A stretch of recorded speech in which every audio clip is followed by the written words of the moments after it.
అంటే మీరు ఏ age group నుంచి చెయ్యొచ్చు ఒకవేళ 18+ వాళ్ళు ఎవరైనా సరే చేయించుకోవచ్చు.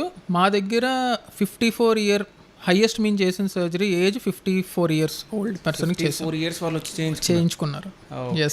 అంటే ట్రాన్స్జెండర్ సర్జరీ అంటే ఏంటి అసలు మీరు ఏం చేస్తారు అసలు ఆ సర్జరీలో? సో దీన్ని మీరు first and foremost transgender surgery అనకూడదు. ఓకే, దీన్ని రీఅసైన్మెంట్ సర్జరీ అంటారు. ఓకే, ఈజీగా చెప్పాలి అంటే సర్జరీ అంటారు. ఓకే, దీంట్లో మేల్ టు ఫీమేల్ ఉంటుంది, ఫీమేల్ టు మేల్ కూడా ఉంటుంది. Okay, okay. So let's say ఇప్పుడు ట్రాన్స్జెండర్ అని మీరు అన్నారు. బేసికల్లీ LGBTQ అని కమ్యూనిటీ ఉంటుంది. దాంట్లో T అంటే ట్రాన్స్జెండర్. సో ట్రాన్స్జెండర్ కూడా ఒక రకమైన LGBTQ కమ్యూనిటీలో ఒక మెంబర్. సో కానీ జనాలకి వీటి గురించి అంత అవగాహన లేదు కాబట్టి ఇది ట్రాన్స్జెండర్ సర్జరీ అని అంటారు. సో బేసికలీ దీన్ని LGBTQ కమ్యూనిటీ కాబట్టి ట్రాన్స్జెండర్ సర్జరీస్ అని కూడా కొంతమంది అంటారు, ఈజీగా అర్థం చేసుకోవడానికి అంతే. సో ఈ ట్రాన్స్జెండర్ సర్జరీలో ఏమవుతుంది అని అంటే, ఆర్ సెక్షువల్ రీఅసైన్మెంట్ సర్జరీలో ఏమవుతుంది అంటే, ఫస్ట్ అండ్ ఫార్మోస్ట్ వాళ్ళకి ఆ ఫీలింగ్ మేల్ నుంచి ఫీమేల్ అవ్వాలనే ఫీలింగ్ చాలా కాలం నుంచి ఉంటుంది.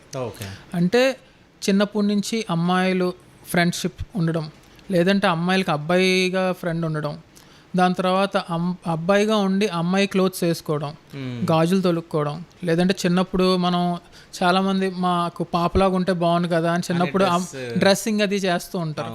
ఇవి కూడా ఎఫెక్ట్ ఉంటుంది ఓకే మనుషుల మీద.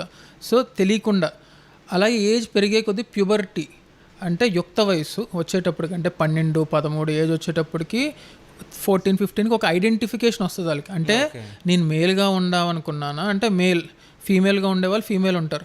లేదు నేను మేల్లో ఉండలేకపోతున్నానే, అమ్మాయిల డ్రెస్సులు వేసుకోవాలనిపిస్తుంది, అమ్మాయిలతో తిరగాలనిపిస్తుంది, మా ఇంట్లో మా అమ్మ డ్రెస్ వేసుకోవాలనిపిస్తుంది, మా అమ్మ లేనప్పుడు మా చీర కట్టుకోవాలనిపిస్తుంది. ఇవన్నీ అరౌండ్ 15-16 ఏజ్కి వాళ్ళకి ఒక అవగాహన వచ్చేస్తుంది. సో ఆ అవగాహన వచ్చినప్పుడు వాళ్ళు ఏం చేస్తారు, పేరెంట్స్తో డిస్కస్ చేయరు. పేరెంట్స్ కూడా అలా డిస్కస్ చేద్దామని ముందుకు వచ్చినా ఇంట్రెస్ట్ చూపించరు. ఏంటి నువ్వు చేస్తుంది అని తిట్టేస్తారు, తర్వాత కొడతారు కూడా. సో ఆ భయంతో చెప్పుకోరు.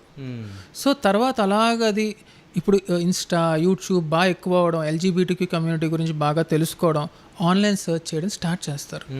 ఆన్లైన్ సెర్చ్ చేసిన తర్వాత దాని గురించి ఎక్కువ అవగాహన వస్తుంది. వచ్చిన తర్వాత ఓహో నేను ఇప్పుడు మేల్ కాదు, నేను ఫీమేల్లో ఉండాలనుకుంటున్నాను అని అనుకుంటారు. సో ఫీమేల్లో ఉండాలనుకుంటున్నప్పుడు నెక్స్ట్ ఏంటి, సర్జరీ చేసుకోవాలి. అంటే నాకు మేల్ ఆర్గాన్ వద్దు, ఫీమేల్ ఆర్గాన్ ఉండాలనుకుంటారు. అలాగే బాడీ మీద హెయిర్ ఎక్కువ ఉంటుంది మేల్స్కి, నాకు హెయిర్ ఉండకూడదని లేజర్ సెషన్స్ స్టార్ట్ చేస్తారు. ఇవన్నీ స్లోగా తెలియకుండానే వాళ్ళు చేంజెస్ తెచ్చుకొని చివరికి ఏమవుతారు, మా లాంటి క్లినిక్స్కో సంప్రదిస్తారు.